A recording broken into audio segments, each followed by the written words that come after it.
First, an obvious mistake. They gave us this extended flashback to tell us what happened with David, even though he already told Nolan and Victoria. Anyway, they got the year wrong.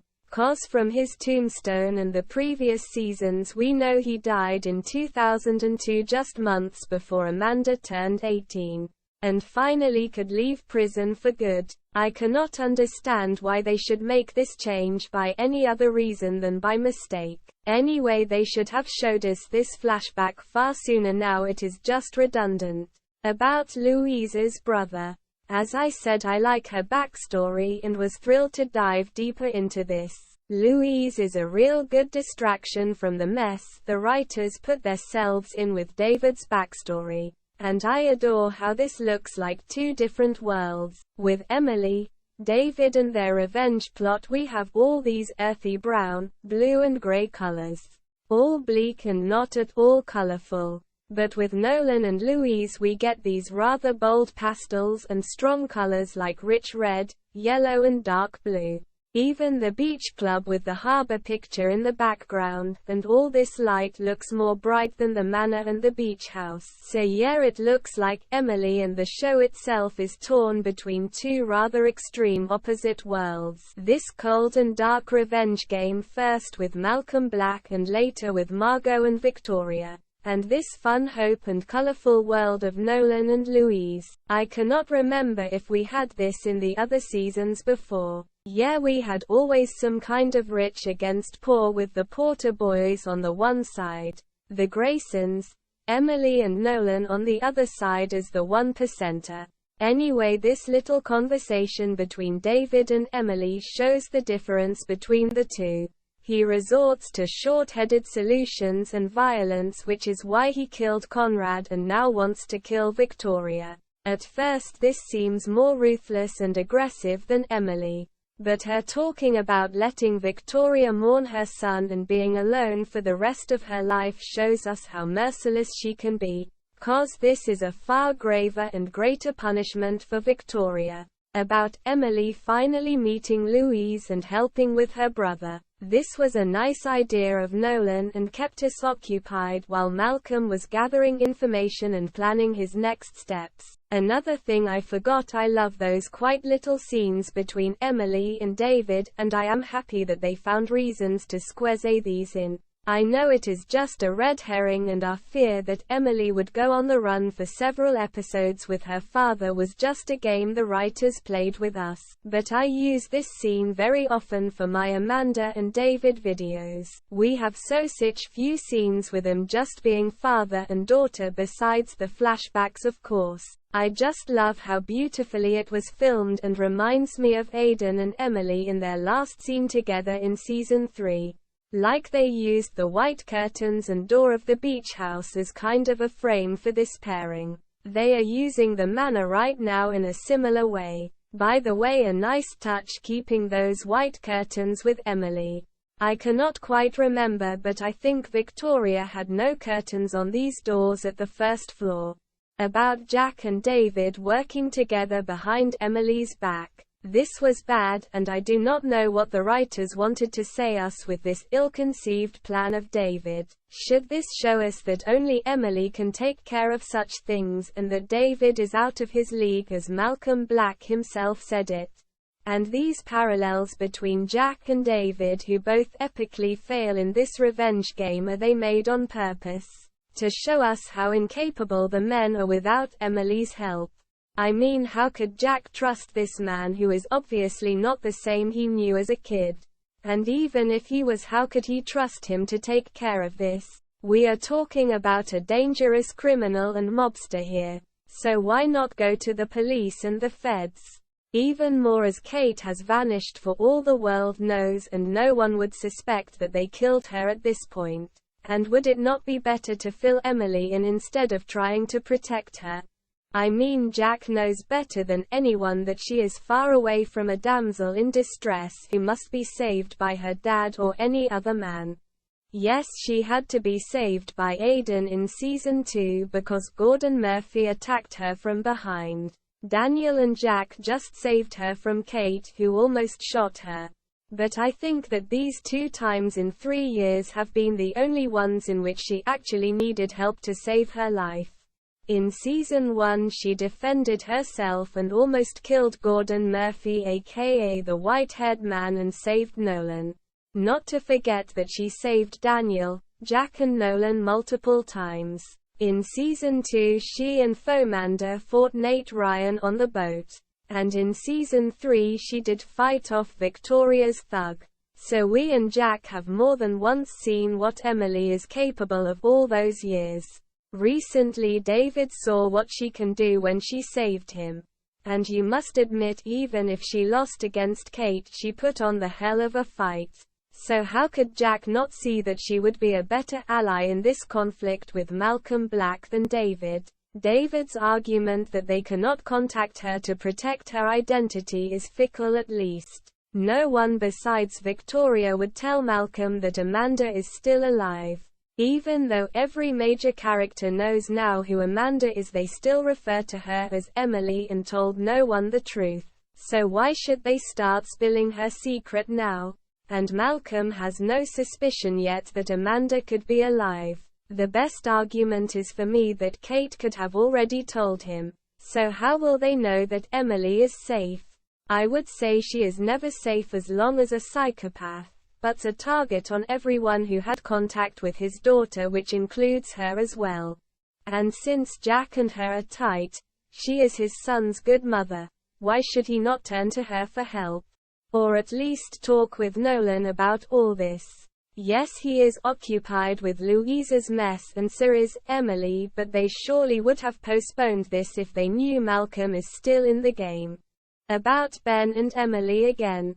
I must admit I still hate this scene and how they are trying to pull some punches with recreating magic Emily and Aidan moments. Yes, it is just the beach and a background for their conversation to show us the beauty of the fake Hamptons. But the beach was always Emily's and Aidan's favorite spot for secret meetings and loading up their batteries. Especially in Season 3 I enjoyed those scenes. By the way, now that Victoria mentioned her and David's meeting place at the lighthouse, this puts another parallel to Emily's and Aidan's secret relationship. Anyway, I wished their relationship had ended here as she is trying to say goodbye without telling too much about Emily's suspicion and her fight with Nolan. This dead-end plotline I really hated. Like I stated earlier, I am not a fan of these plotlines around unstable women or women with mental health issues. First they did it with Emily by making us believe she is a real sociopath in Season 1. Then when Fomander came around the corner, they showed us an even worse version of Emily with more violent tendencies. And of course less impulse control. Who could not be controllable by neither Emily, nor Nolan and Jack. Then we had the trope of unstable and dangerous man Nolan dated. First with Tyler in Season 1, who really got major mental health issues for which he took medication. Then in Season 3 with Patrick, who literally got mad because of his origin as a result of a rape and his mother Victoria. Now we have Louise, who was right away depicted as unstable and delusional. And with that scene in which she locked Margaux in the sauna, they showed us she can be violent, too. Though in contrast to Fomander, who made her entrance by killing Frank, and Kara Clarke, who tortured Aidan, Louise is harmless. However, they have built this up with many breadcrumbs only to destroy this plotline in the next couple of episodes. Which we know by now, cause since Season 2 this is something revenged as with minor characters. But I love Nolan's reaction here, since Emily throws all his bad love life decisions from all seasons into his face. Which is not fair considering Daniel and Aidan are not that much better when it comes to violence and killing people. And even Emily was a mess and a troubled teenage girl when they first met. As a young adult she really lost control over her anger issues, and after finally getting out of prison was on the best way to get arrested again. So the similarities between all these women are more than apparent. And Nolan did never give up on Emily even though she was very nasty to him at the beginning. About Margaux and Victoria mourning. I know it was not Emily's fault that Daniel died, but I can understand their rage and putting the blame on her. They just need someone to blame, and again I love that they take the time to show us Margaux's side here. 'Cause right now she is purely a victim and has done nothing wrong yet. Her quote about Daniel's death always hits me because it is so true. Every morning, I wake up and for a brief moment, barely a second, I'm happy, as if sleep has allowed me to forget. But then it hits me, and that moment, when I remember, it's the worst part of my day. Even though my parents are dead for years, sometimes this moment in the morning hits me and I am sad all day. Especially in this time at the year when we have all those big family celebrations like Thanksgiving and Christmas, it is hard. Disclaimer: I wrote this episode in December last year. We in Europe make not such a big deal of Thanksgiving, but Christmas is always a big family gathering. And in November we have All Souls and Remembrance Day, when we remember all the deaths from the wars. November is even more hard for me cause my mother had her birthday on the 1st November. And since this day is always a holiday here in Germany, I cannot even distract myself with work on that day. But back to Revenge and Margaux. I never saw this before, but they do reverse roles with her and Emily as well. At least a little bit, since in an odd way it is almost the same story as with Victoria and David. Emily and Daniel were lovers, too, and it is her fault that he died. Even though she did not pull the trigger. It is just the circumstances, like it was with Victoria, who chose to stay with Conrad and let David take the fall. She did not want to harm him or see him dead. It just happened because of her choices in life. And so it is with Emily here. Only that Daniel chose to sacrifice himself and Emily tried to hinder him with her screams to get out. Yet for Margaux it seems as if she murdered Daniel, very much like Victoria does think Pascal's murder was Emily's fault. So Margaux Revengender mirrors Emily's mission to punish the people who were responsible for her father's imprisonment and death. About David's vendetta with Malcolm Black. I still cannot figure out what was the goal here. They obviously tried to fill in the blanks and give us a new revenge plot for David. But I think this whole Malcolm Black backstory was a bad idea. Yes, they killed Conrad off in the previous season, so they needed a new villain. And Victoria's fight with Emily could only last a few episodes before it would get dull, so this epic fight had to be the end game. Malcolm and these flashbacks are just so full of clichés. And they still left us with many unanswered questions. For example, how could Malcolm not be alarmed by the identity swap of the two girls? David was stabbed and kidnapped by Malcolm before Emily did it, cause at the time she was still in prison with Fomander. And afterwards we saw her quarrel with Nolan as real Amanda. Only when the real Emily Thorne got out of prison, too, they changed identities and became each other's twin. So why should David and Malcolm only search for Amanda after more than 10 years when Emily's Revengender already begun? In prison when he talked with Nolan, David was already full of worries for Amanda having to go to prison. Should we believe that David did forget about her for 10 years, or that Malcolm needed 10 years to find her? Or was the identity change so successful that even Malcolm fell for it? Since he only found this stripper girl who was in prison at the same time with Amanda. And how could David and Jack think they would get away with killing the daughter of this psychopath without arousing his wrath? I mean, if the flash drive with all this inside information was David's insurance policy, why did he not go straight to the authorities? From his interrogations he had contact to the FBI. And as I said, they must be thrilled to get new evidence in this case. Now that fake FBI agent Kate is out of the picture, they could have helped with getting Malcolm arrested for good. David's argument that they should not trust the legal system is understandable since it failed him big. But pinning this on Jack and putting him near a corrupt cop is just not fair. He made the wrong choice after he shot Kate. But only out of fear and to protect Emily and David. I am sure if he was the only one affected by this he would have called Ben or someone else from the police to report this. Yet again when Emily is involved Jack cannot think clearly. About Emily and Louise. I hate that these two had not more scenes together. Elena Sittine is just so funny and for me the perfect match for Nolan. So it is important that Emily can get along with her. And I like their conversation here. I know it sounds as if Emily is interrogating her, but she means no harm this time. The only thing I hate are the dresses of the two. Obviously color blocking was a thing in this year. But Emily's dress is really not my taste. And Louise's dress with the floral pattern looks a lot like the ones Victoria wore in season 1. Just a bit too tight and her breasts are in danger to fall out.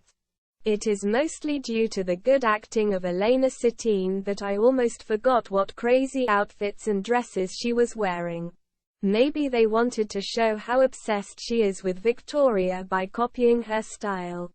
Or they tried to give her as much edge as Nolan, but I think they have gone too far here. You will see what I mean in the later episodes. About Louise and her mother. Interesting that we have again a dysfunctional relationship between a daughter and her mother. And again there is jealousy on the mother's behalf about the close relationship between the girl and her father. Like we saw this in season 2 with the flashbacks of Victoria and her mother who thought her daughter would steal the men from her. We also learned in season 2 that Amanda's mother was very ill and could not take care of her. Which is the reason why she ended up in childcare after her father's arrest in the first place. And in season 1 we had the suspenseful relationship between Charlotte and Victoria. With that same jealousy Victoria had towards Amanda and her relationship with her dad David. Seems some of the writers either had the same problem as a child or with his child or else just loved this conflict. About Margaux, Ben and Victoria. I must admit in the last episodes after Daniel's death, Margaux always annoyed me with her relentless questions. But now seeing this again and right after season 3 with Pascal's death I can understand her. She lost her father under those really questionable circumstances. Daniel and Victoria told her they assume Emily is involved here and not only Conrad. And now she hears that Emily shot Daniel in self-defense. This looks more like a coincidence. I mean even if you accept Emily's story about his mood swing 10 seconds before he was talking with Margaux on the phone. So her story has much holes which even Jack saw and he is new in this job as a cop. Maybe Margaux is right here that Ben is affected by his feelings for Emily. Spoiler alert. And after Margaux lost her child I only felt sorry for her. 'Cause very much like Emily she had to endure a lot during the show. Though when I saw her scenes with Victoria I really thought both women could break the cycle. 'Cause Victoria seemed genuinely grew fond of her especially after the loss of Daniel. Maybe because Margaux was pregnant with her grandchild, but I think this goes further. Since in season 3 she planned to marry Pascal and would have become Margaux's stepmother. So I think Victoria feels a bit responsible for Margaux cause she is the only one left in the States who is in some kind family to her. And both women take comfort in sharing their mutual loss, cause both lost Pascal and Daniel in a short amount of time. So it was only natural that these two women would support each other no matter what. As she told her the truth about Emily I really thought Margaux would let it go and maybe she even wanted to. What was a nice twist that not only Margaux got to know the truth but Ben as well. This was nicely done since any big reveal by Emily herself would have been inappropriate. First of all it was good that she had not to make the decision whether to tell him or not. I think this would have been too much pressure for this really annoying half-hearted love relationship. Second, it gave Emily the opportunity to have a relationship in which she could have been herself like she did with Aidan. Which is ironic since she has never really involved Ben or showed her real feelings to him. So in a way this relationship might have been the most dishonest she ever had besides the one with Daniel in season 2 and 3. About Emily and Louise again. This was very anticlimactic solving this in one episode. They seem to fall into the same pattern here as in season 2. Just dealing with too many side plots and characters which lead to nowhere. Spoiler alert. No offense, I enjoyed this little secret around her father's death and it was cool seeing her taking revenge on her family. But why do they rush into this solution that Louise's madness is originated by the drugs her family are giving her as medicine? It was fun questioning the reality of her seeing her mother and asking if she was really there or not. But I guess since they made these plotlines parallel to the solution of the Malcolm Black plot, they did not want to confuse us too much. About Malcolm Black again. I must admit, watching this I hate these flashbacks even more. When I first saw them they were at least new and filled in some blankets. But now I see that they are just trying to find excuses for all those unanswered questions. Like, why did David not try to contact his daughter? Or why and how has he changed that much? And they also get into great trouble here. 'Cause in David's memories and how he depicts Malcolm, he is like an all-knowing and totally ruthless mobster with the biggest connections. I mean, which mobster would have the guts to put his daughter into the FBI to stay ahead of the investigations not only around him? She surely helped him to take down his rivalries. Anyway, there is quite a great discrepancy between reality and the flashbacks. You could say David's memories are false, or that it is his personal perspective since he was an innocent guy who did not know that much about criminals before he got to prison. But there are two problems. The first is that he was imprisoned for almost 10 years before Malcolm kidnapped him. So he had quite enough time to get to know his inmates, and because he was a sentenced terrorist, his fellow inmates could not have been little thieves or drug users. They surely were killers or cartel leaders themselves. So surviving prison, he had to catch up with them like any other prisoner and build alliances to protect himself. The second problem, his time with Malcolm was not short. He worked long for this guy. Almost as long as Emily was working with Takeda. A coincidence? Maybe they want to emphasize here that Malcolm was some kind of a tutor and guidance for David as Takeda was. Only that he was the bad kind who makes his student fear him. So this flashback might explain why David changed, but it surely serves not the purpose to make us fear Malcolm. And like I said multiple times, I really hate this trope that the criminals are far better than the police and you have to fight for yourself. I know it is due to the subject and some kind of American theme. But this really gets annoying to almost being ridiculous. Yes, this would have been totally anticlimactic if they got rid of him that easy, and why should introduce him to just be a threat in the shadows? We had to see what he is capable of in the next episode, and therefore Malcolm had to be released. But if Kate was his asset at the FBI, how could he fool the feds again and get rid of the evidence? And again, if they had told the truth about Kate, the FBI would have been prepared. So in fact it is Jack's and David's fault that he got walking around free again.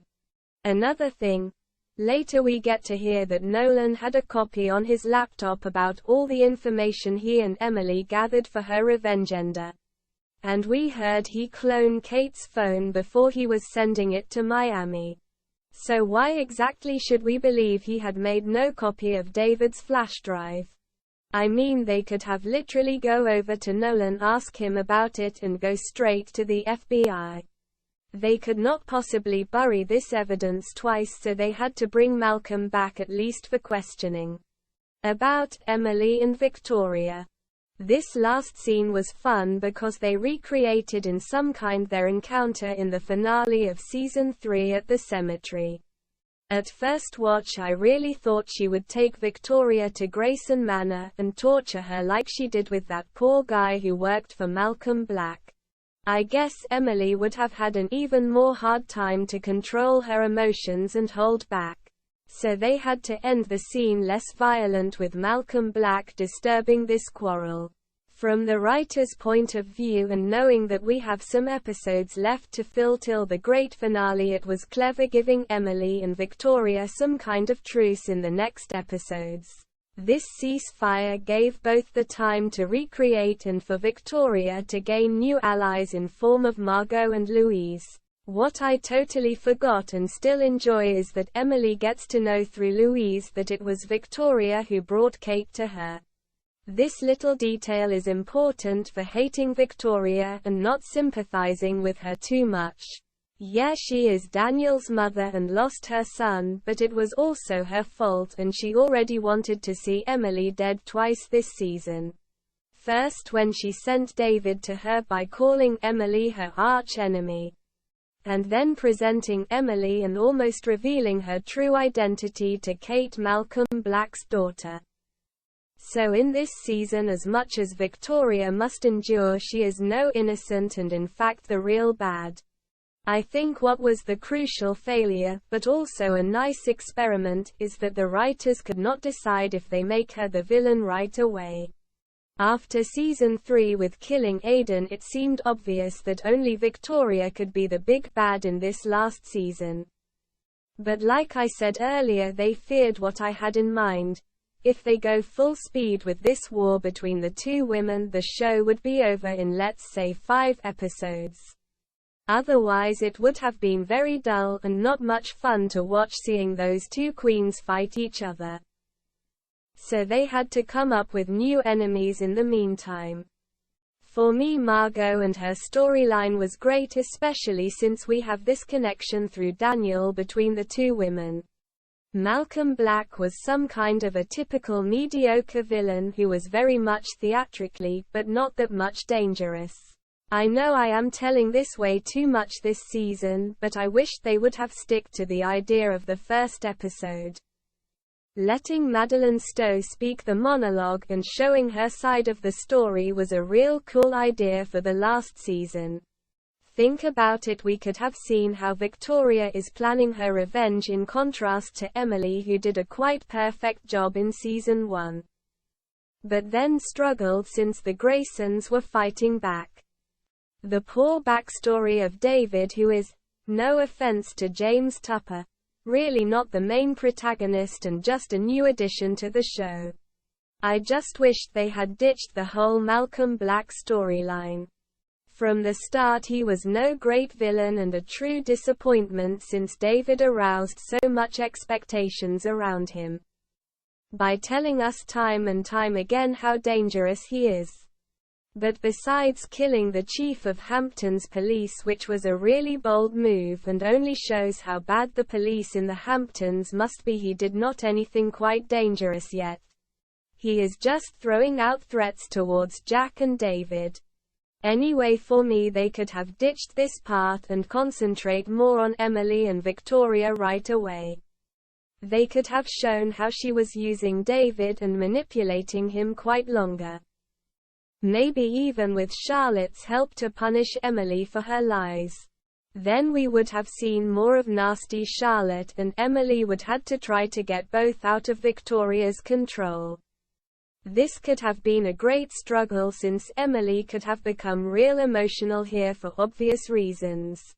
I do not know how they could have managed it with getting him to know Emily is his daughter. But maybe Victoria could have told him and spin a story in which Emily is the big bad. Charlotte could have been an asset here, either for her mother or her sister, or even for both. She could have supported Victoria's lies and show Emily how she sees her in her most angry moments. And after being convinced by Emily that she should help her get their father out of Victoria's control, she could have told him the truth. especially about Victoria's involvement and how badly she treated both of his daughters. That would have been a real cool story arc for Charlotte, since she had to portray both the victim and the bad girl. Anyway, I was happy when Emily finally confronted Victoria, and they showed us again those very different worldviews. Both see themselves as a victim of the deeds of each other. But only one can be right or not. After season 4, I must admit they did a good job in messing around with that question, making us feel uncomfortable about Emily winning this war. I was never a fan of the original story with the Count of Monte Cristo. I always thought he was too cruel, especially with his fiancée who married his arch-enemy who put him in prison. What should she have done at this period of time? And she did not know the whole truth otherwise than Victoria, who engineered David's fall and sealed Amanda's fate. But with Emily we always saw this innocent little girl with all that righteous anger that her happy life was stolen from her. Especially the flashbacks in season 1 and her love for her father made us see her fight for justice as righteous. Then of course all those little details which made the vileness of each conspirator even more despicable. Very much like in the original plot, in which all those great figures from the elite and the justice system have their skeletons buried. Till now this is the most attractive factor on the story. Seeing bad people who have everything getting stripped away of their wealth and status as punishment for their ill deeds. Now after season 3 they made up the box of Pandora by questioning Emily's revenge agenda. Not only because her father was alive all the time and she did not had to revenge his death. Through he was still imprisoned for a crime he did not commit. So I cannot see why this should put the whole revenge agenda in question. It all culminates in the question Nolan told her at the beginning of season 1: how much collateral damage is she willing to accept? And posing that question shows us already the answer if Emily is going too far. 'Cause the Graysons and especially Victoria would never ask such a questions. Not to themselves or to anyone else who is their ally. Like Daniel said to Victoria in his last scene with her, it is all about surviving and they give a damn about who they are hurting in the process. So this is the difference between Emily and the Graysons. And even between Emily from the pilot and the rest of the show. 'Cause at first she does not care either. But we'll get back to these questions when we get back to the core revenge plot in the later episodes. For now I just loved this little scene here, which shows again clearly why Victoria lives in some kind of a parallel world in season 4. Emily is confronting Victoria time and time again with the truth, but she cannot face her deeds because Victoria is always in denial. I believe if she would really think about her actions like she did with David when she confessed to him and begged for his forgiveness, she would totally break down. 'Cause not only killing Aiden is an unforgivable act. She stayed with Conrad and supported him and his really shady business with Grayson Global behind the scenes. By throwing parties and holding his back. Often she was cruel to her children, especially to Charlotte. She destroyed her best friend Lydia, only because she could. God knows how often she did this with a far less grave reason than that the woman slept with her husband. Which by the way she did not love anymore. So jealousy could not have been the reason here. Not to forget what she did to Amanda just because she wanted to separate her and David for good. And I could go on with this list.